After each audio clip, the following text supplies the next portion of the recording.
ये जो बातें बनाते लोग हमसे भजन नहीं, भजन में मन नहीं लगता, ऐसा वैसा, ये आप भोगों में सुख मानकर, स्नेह संबंधियों में सुख मानकर ऐसा बोल रहे हो। आप में पूरी सामर्थ्य है भगवत प्राप्ति करने के लिए। चाहे जो जहां भी जन्मा हो, मनुष्य शरीर पूर्ण भगवत प्राप्ति के लिए युक्त है, उसमें कोई कमी नहीं है। सब में भगवान ने वो ज्ञान शक्ति दी है। वो ज्ञान शक्ति भोगों के कारण आपकी ढक गई है। आपने अपने अध्यात्म शक्ति को जागृत न करके भोगों में रत होने के कारण वो सुषुप्त पड़ी है। आप सुप्त शक्ति को जागृत कीजिए। आप ही बड़े बड़े ब्रह्म ऋषियों को जो प्राप्त हुआ है वो प्राप्त कर सकते हैं। आप ऐसा नहीं, जब जगे तब सभी। देखो बड़े बड़े नीच कर्म करने वाले भी जब भगवान की शरण में होकर भजन किए तो महात्मा बन गए। तो थी ना उनमें ऊर्जा शक्ति। आप अपनी सुप्त शक्ति को जागृत कीजिए। क्या? कृष्ण व्रताहा। आप एक व्रत लीजिए। क्या? कि मैं निरंतर श्री कृष्ण का भजन करूंगा। ये निरंतर शब्द बहुत प्यारा है। ये जो कुछ माला जप करके छूट देने वाली बात है, ये तो विषयी पुरुषों को भजन में लगाने के लिए है। लेकिन भगवत आनंद में डूबने के लिए, आवागमन से मुक्त होकर प्रेम धाम में वास करने के लिए निरंतर शब्द का प्रयोग है। वृंदावन बस गए तनो बड़ो शयान, जुगल चरण के भजन बिन निमिष, निमिष कहते पलक झपकने को, निमिष न दीजिए जान। कृष्ण मनुस्मरंतो, निरंतर श्री कृष्ण का स्मरण करो। अब सावधानी की बात करें। रात्रौच कृष्णम पुनरुत्थिताय, बहुत महिमाशाली बातें भीष्म जी वर्णन कर रहे हैं। रात में सोते समय बहुत सावधान हो जाना चाहिए उपासक।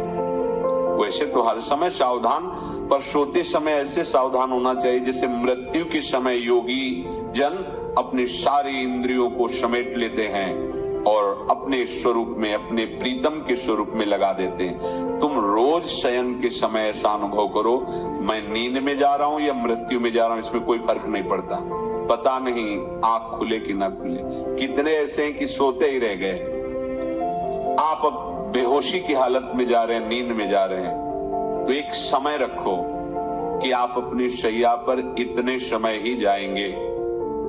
एक नियत समय रखो। हमने देखा है साधुकों का एक समय होता है कि 10 बजे हमें लेट जाना है, सोना नहीं, लेट जाना है, और लेटे हुए भगवत चिंतन करना। आप जब सो गए तो सो गए, नहीं सो गए तो उसमें हमें टेंशन नहीं लेना कि अभी नींद नहीं आई, 10:30 बज गए, 11 बज गए, ये नहीं।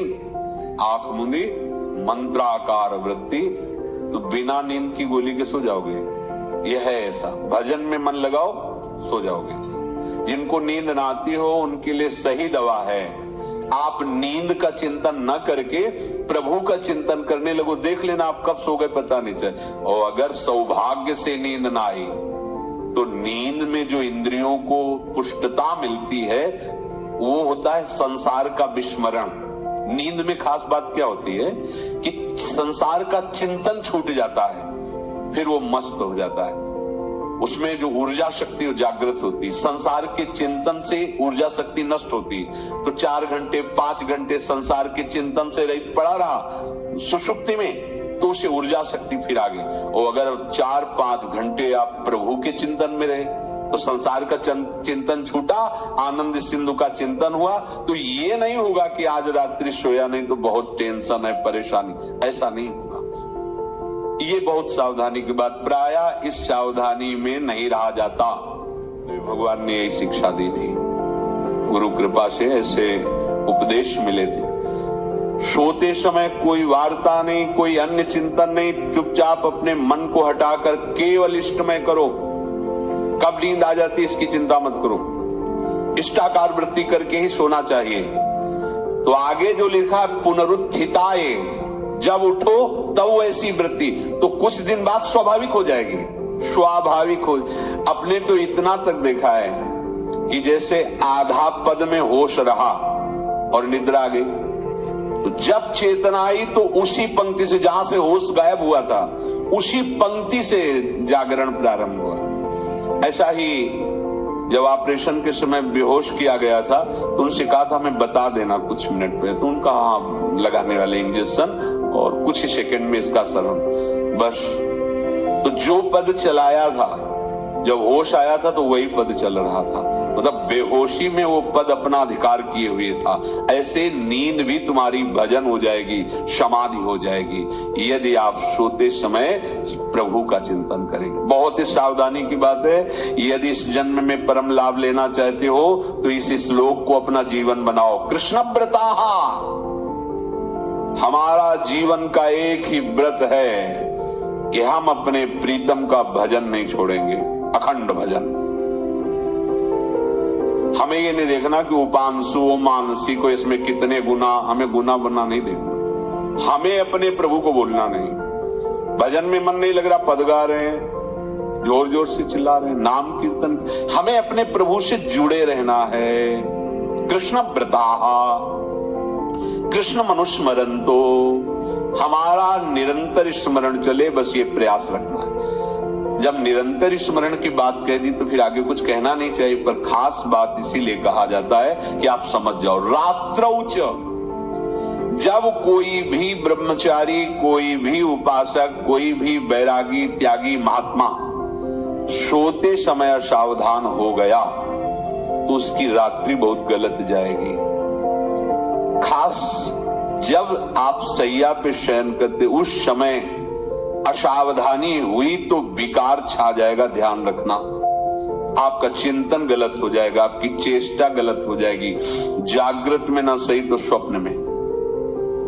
आप सावधान उस समय जरूर रहिए और उतना ही विश्राम कीजिए जितना आवश्यक हो। व्यर्थ में करवटें मत बदलिए, ये उपासक का स्वरूप नहीं होता। रोगी है तो बात अलग है, बड़े असाध्य रोगों से, नहीं तो ऐसी दिनचर्या नहीं होनी चाहिए। कै बजे? 3:30, अभी आधा घंटा तो है, फिर कमर ओढ़ लिए, ये साधक का नहीं होता। उचित समय जो मान लो 4 घंटा विश्राम का, तो अब ये नींद का विषय आओ या ना हो, हम तुम्हारे लिए पुष्प बिछा के नहीं बैठेंगे कि आ जाओ आ जाओ आ जाओ। नहीं आई तो अब ये नहीं गया, अब इतने समय नहीं आई, जब 4 बजे उठने के समय कैसे हो? नहीं,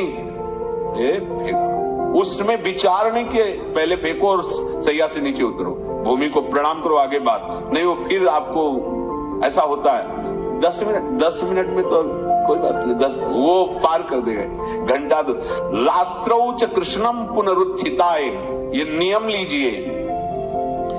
सोते समय आप बिल्कुल मृत्यु दशा की स्थिति लाइए, जैसे मरने वाला नहीं होता, सब जगह से मन हटाकर।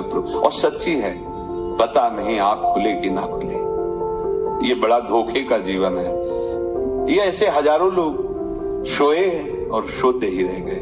हमको धोखे में नहीं रहना। सुबह जग जाएंगे तो फिर भजन करेंगे, लेकिन हम बिल्कुल तैयारी में। तो जब ये था कि किडनी कभी भी फेल हो सकती, तो हमें ज्ञान तो था नहीं ऐसा उस समय, तो हम रात्रि में जब शयन का सोन, कपड़े कौन थे, कोई पैंट शर्ट थोड़ी सा सब हटा, चला ऐसे रज लगाई, राधा वल्लभ जी को ऐसे बांधा, चरणामृत लिया, पूरी तैयारी में, क्योंकि पास कोई था नहीं। तो ये होता था कम मर जाए, कैसे बताएं कितना सुख, एकदम युगल चरणारविंद में तदाकार होते। वो इसीलिए कहते हैं कि प्रतिकूलता और अव्यवस्था और दुख ये भगवत प्राप्ति का प्रधान साधन है। अव्यवस्था, प्रतिकूलता और दुख, ये अभ्यास उसी से।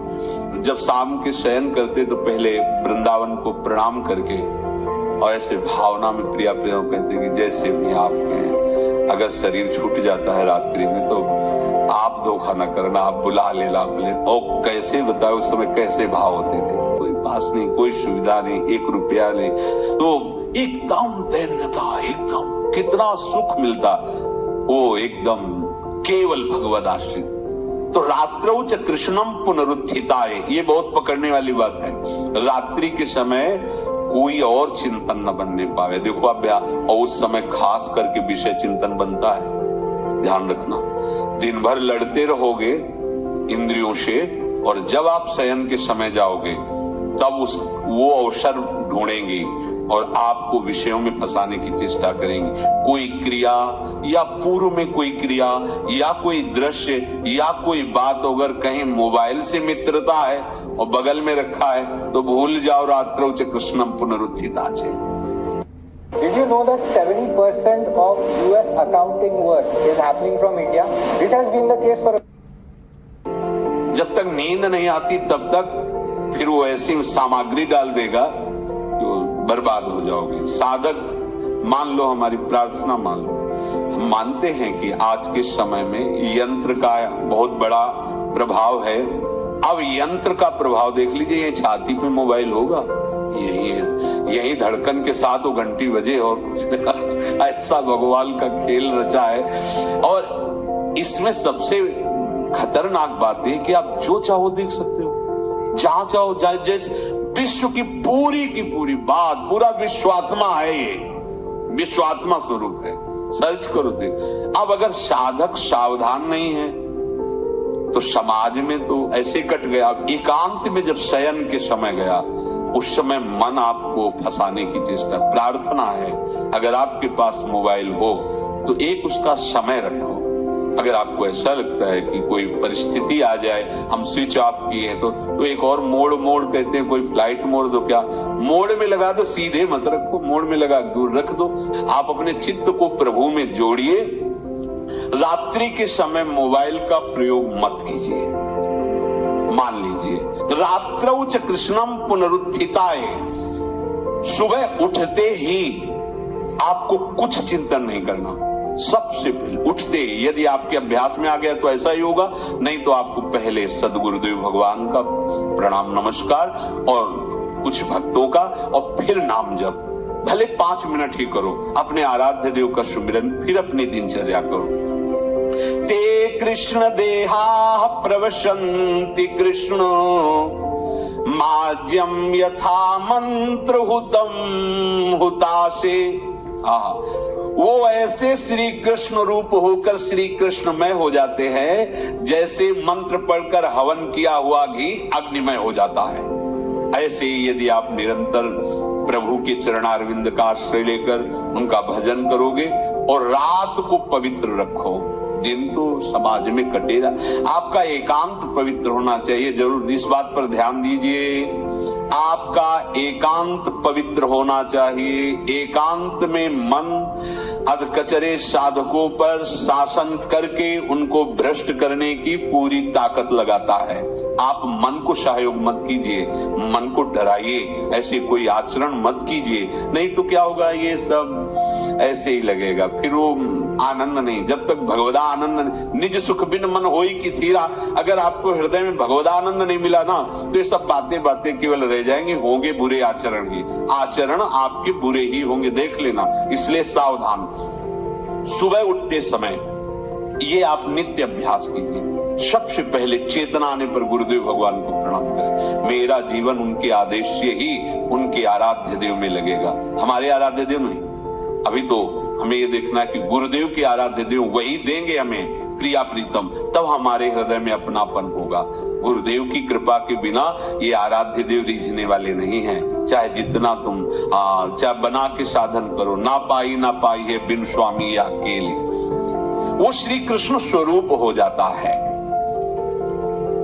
जो दुखों से भयभीत होकर नरक से बचने के लिए, संसार रूपी समुद्र से बचने के लिए, भयंकर विकारों की ज्वाला से बचने के लिए जिनका आश्रय ले लेता है तो सब बच जाता है। ऐसे श्री कृष्ण को नमस्कार करता हूं। प्राण कांतार पाथेयम संसारोच्छेद भेषजम दुख शोक परित्राणम हरिरीत्यक्षरद्वयम। हरि, ये 2 अक्षर दुर्गम पथ में संकट के समान, प्राणों के लिए राह खर्च के समान। अर्थात संसार की राह में चलते हुए भी आपको कभी दुख नहीं भोगना पड़ेगा यदि आप हरि हरि हरि ऐसा उच्चारण करोगे। संसार रूपी रोग से छुटकारा दिलाने के लिए महाऔषधि के तुल्य ये हरि, समस्त दुख शोकों से उद्धार।